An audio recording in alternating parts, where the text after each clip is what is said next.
All right, this is Unit 2, Lesson 6. I believe this is page 7 of your packet. It's talking about note values. Yes, a lot of this you've learned from me before.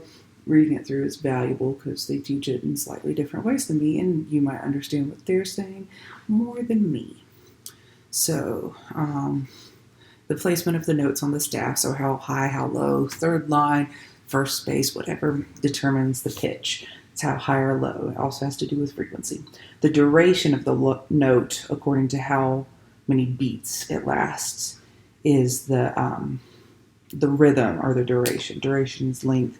Rhythm is kind of like when you put them all together. How's it going to sound when you go like 1, 2, 3, 4, stuff like that. Whole note, um, how to draw it. Half notes, 2 half notes equal 1 whole note, and it's showing you the stem, the note head and the line as the stem. And then 4 quarter notes equal the same amount of space as 2 half notes, equal the same amount of space as a whole note, because when you add them together, as shown around here, they all end up equaling each other. So some addition.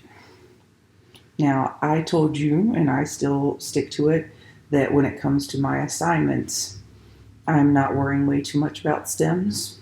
But on this, they are talking about stems. And they're literally telling you the answers. And you're supposed to go and look at the answers in your own packet, not ask your neighbor, hey, what's this supposed to be? Look in your actual information. It tells you. So, different people have different rules than this. This one says on or above the third line, they go down. A lot of people, when it comes to B, which is that third line, it can go up or down. So you can follow its rules. I am going to grade it as B can be up or down. And again, yes, on my bell ringers, I'm not, well, you know, my bell ringers are different.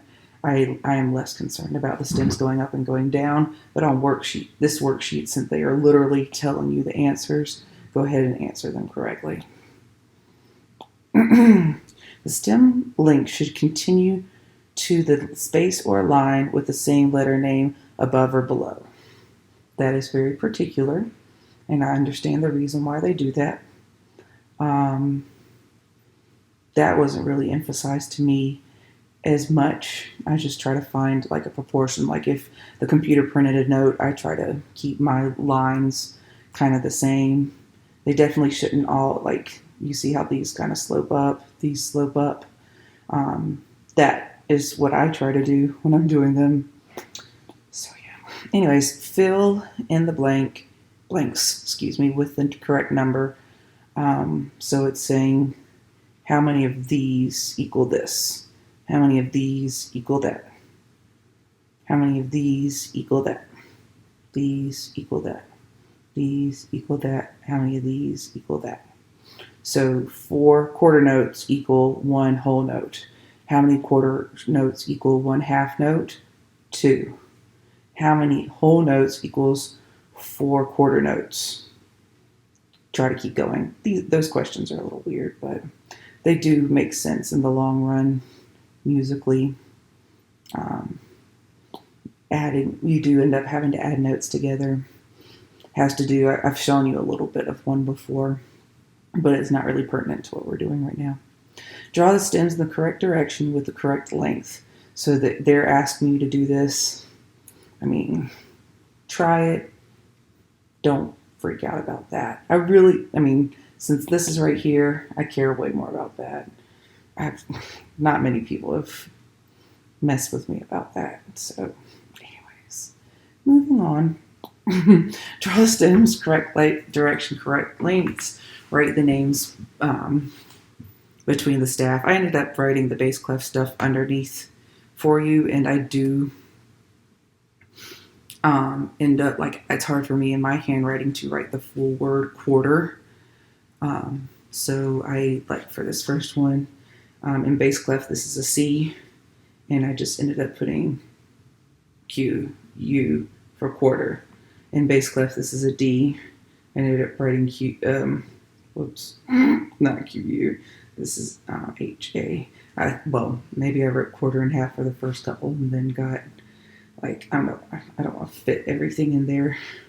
This would be E, quarter, F, half, B, quarter, A, half, like that. So that's how I ended up kind of going around with that. I'm fine if you do it that way. I'm fine if you write it out completely, as long as you do all of the pertinent information, the letter and the word or an abbreviation of the word, kind of like this. Like they're wanting you to do that for this. Moving on. Oops. Come on. There we go. All right. Number 3 is one that you need to do. It says using only notes within the staff, so it's saying don't use like this one. Also, don't use like any of the ones that happen. Like there's a C that's right here. It wants you to not use that one. So use the C that happens within the normal 5 lines and 4 spaces. So this one is saying draw a C whole note. So you're going to draw your treble clef. Then here think, okay, what were my sayings? Flip back in my pages if you forgot them. And then draw the whole note, quarter note, or half note. And again, if you need help with answers, they're up here at the top. Bass clef I did for you. Therefore, you do not have to worry about bass clef. And that is it for this page.